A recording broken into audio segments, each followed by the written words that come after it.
ధర్మపురి క్షేత్రంలో తెలంగాణలో నరసింహస్వామి క్షేత్రం ఉంది.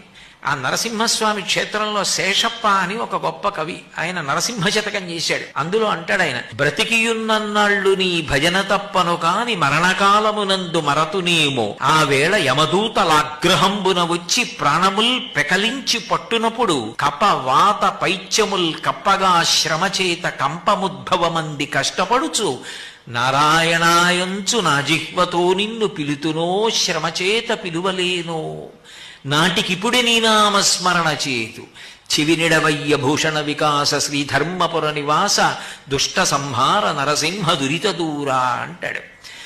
భగవన్నామం పలకడానికి ఒక్క మనుష్య ప్రాణికి మాత్రమే అధికారం. వాక్కుని వేదం అగ్నిహోత్రంగా చెప్తుంది. ధర్మపురి క్షేత్రంలో తెలంగాణలో నరసింహస్వామి క్షేత్రం ఉంది. ఆ నరసింహస్వామి క్షేత్రంలో శేషప్ప అని ఒక గొప్ప కవి,